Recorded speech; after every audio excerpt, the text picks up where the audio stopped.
Attention, warriors of truth and keepers of courage.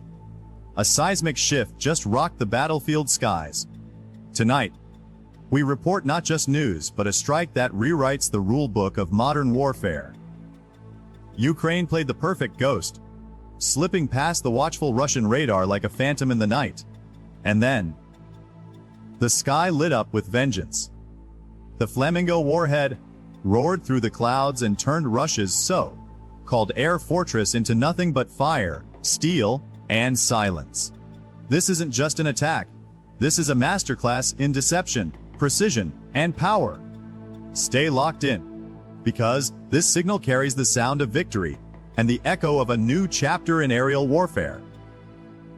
Ukraine's masterstroke began with a plan so carefully woven that it felt less like a military operation and more like a grand symphony of deception and precision. For months, Ukrainian intelligence had been studying the patterns of Russia's radar coverage, probing for weaknesses, and quietly gathering every shred of data that could reveal blind spots. They didn't rush. They didn't panic. Instead, they waited, learning how Russian operators responded to every small blip, every false alarm, every drone that crossed the line. It was a slow game of chess played in the shadows, with every pawn, knight, and rook moved deliberately until the board was set for the perfect strike. Ukrainian engineers and electronic warfare specialists worked together to create an illusion so convincing that even Russia's most sophisticated radar systems believed they were watching empty skies. It wasn't just about technology, it was about timing, discipline, and psychological warfare, convincing the enemy that there was no threat while the real danger was already moving into position. When the operation began, it started not with a roar, but with silence. Ukrainian decoy signals were launched, mimicking aircraft that weren't there, confusing the Russian operators and leading them to shift focus toward phantom targets. Every radar screen lit up with activity, but none of it was real. The Russian air defense network began chasing shadows, repositioning their defenses and leaving the true strike corridor unguarded.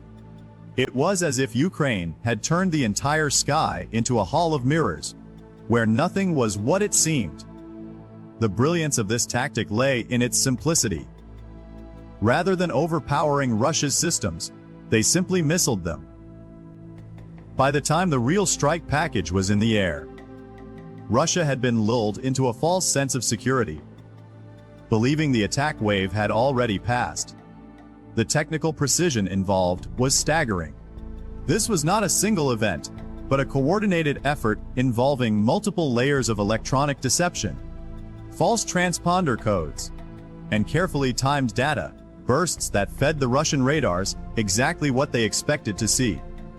Ukrainian pilots flew with nerves of steel, trusting that their path was clear, even as they flew closer and closer to one of the most heavily defended zones on Earth.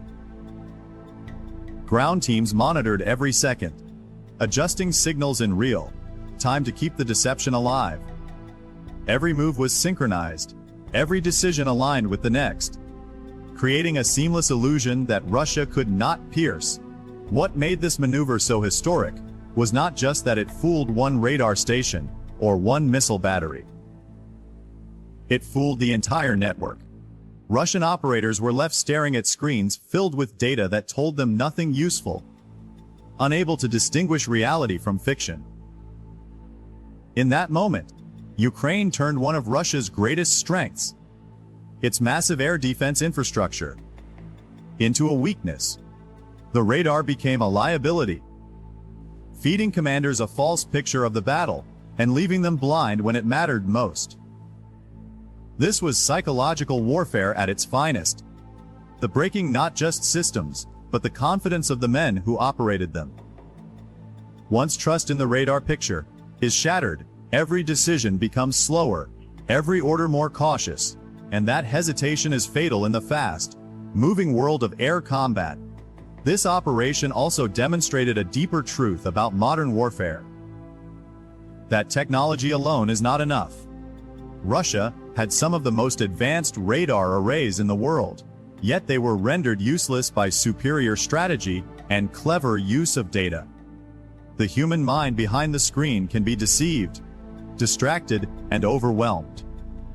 Ukraine understood this perfectly and exploited it with a mix of patience and audacity. Their planners didn't just think about where to strike, but how to shape the enemy's perception, leading up to the strike. Every step was calculated to make Russia believe what Ukraine wanted them to believe, until the moment came when the real attack was unleashed. Leaving Russia unprepared to respond effectively, the deployment and impact of the Flamingo Warhead became the centerpiece of this operation. A weapon designed not just for destruction, but for precision and psychological dominance. As soon as Ukraine's skies were cleared by the deception plan, the warhead was launched under strict coordination, with real-time battlefield intelligence. This was not an ordinary missile. It was the result of months of engineering refinements, a weapon built to outmaneuver countermeasures and strike with surgical accuracy. The moment it was released, every second became a countdown to a strike that would send shockwaves through both the battlefield and the geopolitical landscape. Its trajectory was meticulously calculated, flying low enough to avoid late radar detection, using terrain, following guidance systems to hug the ground and remain invisible until the very last moment. It sliced through the air like a phantom blade, carrying with it not just explosive payload, but the weight of a nation's resolve. The warhead's approach was a masterclass in stealth and speed. Russian detection systems, already blinded and confused, failed to pick it up until it was far too late. Alarms blared, interceptors scrambled, but the timing had been chosen so perfectly that the defenders were left reacting rather than anticipating. The Flamingo Warhead's propulsion system was built for acceleration and sudden maneuvers, making it nearly impossible to intercept, even if it was detected in time. It danced through the sky, changing course mid-flight to throw off any attempted missile lock. To those on the ground, it must have appeared almost unreal, a flash of fire moving faster than they could comprehend before vanishing again into the clouds, only to reappear moments later on its final approach. It was designed to inspire fear as much as to deliver destruction, its very presence signaling that Ukraine had mastered the art of precision strike warfare. When it hit, the impact was nothing short of catastrophic. The Russian air fortress, a symbol of their aerial supremacy and a critical command and control hub, was struck at its most vulnerable point. The explosion was not just a blast, but a carefully calculated detonation designed to maximize structural damage while minimizing collateral effects outside the target zone. Fire erupted instantly, engulfing the entire structure in a storm of flames and shrapnel. Secondary explosions followed as fuel reserves and ammunition caches ignited, turning the fortress into a towering inferno that lit up the night sky. For miles around, the shockwave could be felt rumbling through the ground, a physical reminder of the strike's sheer power. Within minutes, communication lines went silent, radars stopped transmitting, and what had once been a hub of Russian aerial coordination was reduced to burning wreckage. The psychological effect of the Flamingo Warhead was perhaps even more devastating than its physical destruction. Russian personnel who survived the blast were left in shock, many unable to process how their most protected installation had been annihilated in a single strike. Commanders scrambled to re-establish communication, only to find their systems crippled and their defensive network paralyzed. The loss of such a key asset sent ripples across the entire theater of war, forcing Russia to pull back aircraft, re-route patrols, and divert resources to protect other installations, now believed to be vulnerable. The sense of invincibility that had once surrounded Russia's air defense infrastructure was shattered, replaced with a deep and gnawing uncertainty. If Ukraine could strike this fortress, what could stop them from striking the next one? This strike was not just about destroying hardware, but about sending a message. The Flamingo Warhead's success told Russia and the world that Ukraine now had the capability to launch precision strikes deep into enemy-held territory and neutralize even the most heavily fortified targets. It signaled a new phase of the conflict where no target was untouchable, no fortress impregnable.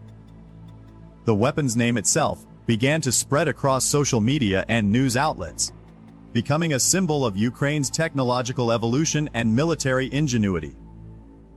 Analysts dissected every detail, from its flight profile to the exact point of impact, marveling at the level of sophistication required to carry out such an operation. For Ukraine, this was more than a battlefield win. It was proof of concept, a live demonstration that their military could innovate faster than their adversary could adapt. The strategic shockwave that followed the destruction of Russia's air fortress was immediate and far-reaching, sending ripples through Russian command structures, allied networks, and global military observers. Inside Russian headquarters, the first moments after the strike were marked by confusion and disbelief. Communications officers attempted to reconnect lost channels, only to be met with silence. The data feeds from the destroyed installation were gone, leaving large swaths of airspace effectively unmonitored. This sudden blindness created panic among field commanders, who had relied on those feeds to track Ukrainian movements and coordinate fighter patrols. In a matter of minutes, Russia's sense of control over the skies shifted to a sense of vulnerability, a feeling that their opponents could now operate freely, where once they had been deterred. The psychological impact on officers was profound, with some reportedly delaying critical decisions as they waited for orders that never came. Across Russia's military command chain, meetings were called in haste. Generals and advisors pored over fragmented intelligence reports, trying to piece together what had happened and whether more strikes were on the way. Satellite imagery confirmed the extent of the damage, leaving little doubt that the air fortress was a total loss. This realization forced Russia to reassess not just the tactical situation, but its entire approach to air defense strategy. The assumption that their layered radar coverage made them untouchable was gone, replaced by the stark reality that Ukraine had found a way to punch through. Resources had to be shifted, mobile radar units redeployed, and contingency plans activated, straining logistics and diverting attention from other operational priorities. The strike had achieved not just destruction but disruption, forcing Russia to fight a defensive battle, in the mind as well as on the ground, for global military observers. The event was nothing short of a case study in modern asymmetric warfare. Analysts in NATO, the United States, and other allied nations watched closely, dissecting every available piece of information to understand how Ukraine had pulled off such a feat. The operation demonstrated that even a well-equipped military power with vast air defense networks could be deceived and struck with precision.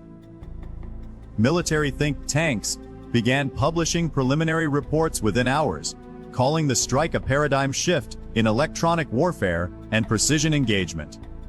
Defense officials in other nations saw both warning and inspiration in the attack, recognizing that they too would have to rethink their reliance on radar and fixed installations in an age where deception technologies were evolving faster than traditional defenses. War colleges and strategic studies institutes immediately began adding the incident to their curricula as an example of how innovation can level the playing field against a numerically superior force. The media reaction was just as intense. Headlines across the globe highlighted the daring nature of Ukraine's strike, framing it as one of the most significant blows to Russian air superiority since the start of the conflict. Footage of the burning wreckage circulated widely, becoming a symbol of Russian vulnerability and Ukrainian ingenuity. Public opinion in many Western nations rallied behind Ukraine even more strongly, with commentators pointing to the strike as evidence that military aid and technological support were paying off. Meanwhile, inside Russia, state media struggled to control the narrative. Initial attempts to downplay the attack were quickly undermined by images and eyewitness reports leaking online, forcing official channels to acknowledge the loss while trying to frame it as a temporary setback. This information battle became just as critical as the military one, as both sides sought to shape perception of what the strike meant for the future of the war. Internationally, governments responded with a mix of caution and strategic recalibration. Some nations saw an opportunity to pressure Russia diplomatically while its command infrastructure was reeling. Others worried about escalation, concerned that such a humiliating loss might provoke an unpredictable response. Intelligence agencies watched closely for signs of retaliation, either in the form of intensified airstrikes or cyber operations against Ukraine and its supporters. For Ukraine, the strike had achieved one of its key strategic goals, demonstrating capability and resolve in a way that would strengthen alliances and encourage continued foreign support. Every analyst agreed that this was more than just a battlefield success. It was a message broadcast to the entire world that Ukraine had not only survived, but had developed the capacity to strike at the very heart of its adversary's military machine. Perhaps most telling was the internal effect within Ukraine itself. News of the successful operation electrified the population and boosted morale across the armed forces. Soldiers on the front lines heard about the strike within hours and reportedly cheered, feeling that their sacrifices had contributed to a historic moment. Military planners took note of the psychological boost, knowing that morale was as important as material strength in a prolonged war. The strike became a rallying point, a proof that careful planning, technological advancement, and sheer determination could turn the tide even against a larger foe. In strategic circles, the phrase, Flamingo Warhead moment, began circulating as shorthand for a decisive strike that shifts the balance of power. A term likely to be studied for years to come. The message this strike sent about Ukraine's evolving military dominance was unmistakable and impossible for the world to ignore. For years, Ukraine had been viewed primarily as a nation on the defensive, resisting wave after wave of aggression with courage and grit. But this operation marked a clear shift, a transformation from reactive defense to proactive dominance. The Flamingo Warhead strike was not just an isolated act of retaliation. It was a declaration that Ukraine now possessed the tools, the intelligence networks, and the operational confidence to take control of the tempo of war. This was a moment where Ukraine demonstrated that it could dictate where and when the next battle would take place, choosing its targets with precision and forcing its adversary to respond instead of attack. In modern warfare, the side that seizes initiative gains a psychological and strategic edge, and Ukraine had just seized it in spectacular fashion. The strike sent a warning to every commander within Russia's military machine that their most secure sites were no longer beyond reach. It told them that no amount of fortified infrastructure, no radar coverage, no defensive perimeter could guarantee safety when Ukraine could bypass it all with precision deception and a single strike that turned steel and concrete into rubble. This new reality forces an adversary to live in constant anticipation, always preparing for the next attack, which creates a drain on resources and morale. Russia must now stretch its defenses thinner, guarding multiple potential targets instead of concentrating strength in key areas. This dispersal weakens their ability to project power and limits their freedom of action. Every day that passes after such a strike becomes a day spent fortifying, relocating, and reassessing, leaving less time and energy to plan new offensives. For Ukraine's allies, the message was one of competence and trustworthiness. International supporters who had provided technology, intelligence, and funding saw clear evidence that their assistance was not being wasted, but being used to maximum effect. The precision of the Flamingo Warhead strike showed that Ukraine had developed the discipline to avoid unnecessary collateral damage, hitting only what needed to be hit to achieve strategic objectives. This kind of responsible power projection reassures partners that further investment in Ukraine's defense is not just moral but strategically sound. It demonstrated that Ukraine was not a passive recipient of help but an active innovator, capable of integrating cutting-edge technologies and using them in ways that even larger militaries would study and admire. This builds confidence not just in the short-term war effort, but in Ukraine's long-term potential as a regional security leader. Domestically, the strike sent a surge of pride and determination through the population, reinforcing the idea that Ukraine was no longer just holding the line, but actively shaping the battlefield. People saw in this operation a glimpse of a future where their nation was not perpetually under threat, but capable of deterring threats before they could materialize. The image of the burning air fortress became a symbol of what could be achieved through ingenuity and unity of purpose. It told every citizen that the sacrifices being made were leading somewhere tangible, toward a position of strength, where Ukraine could negotiate from power rather than desperation. That sense of momentum is critical in sustaining morale through the long grind of war, keeping the population engaged and supportive of continued effort globally. The message reverberated through defense ministries and strategic circles. Nations that had underestimated Ukraine's capabilities were forced to reevaluate their assessments, while potential adversaries elsewhere took note that even a country under siege could develop breakthrough tactics that changed the balance of power. Military planners began discussing how the principles demonstrated in this strike could apply to other conflicts, whether in Europe, the Pacific, or elsewhere. The concept of using deception to create a false sense of security before a precision strike was not new. But the scale and execution here set a new standard.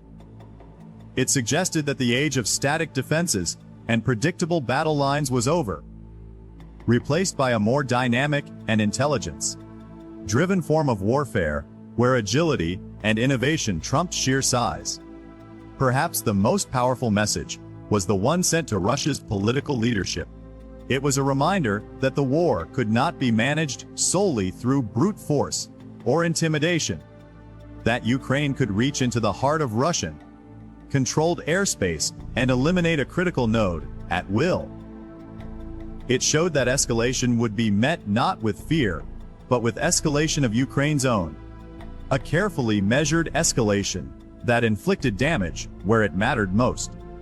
This shifts the calculus in Moscow, forcing leaders to think twice before committing to risky offensives or massing forces in vulnerable areas. The knowledge that Ukraine can strike at such depth acts as a deterrent, altering future decision-making and potentially constraining Russia's options in ways that simple battlefield attrition never could.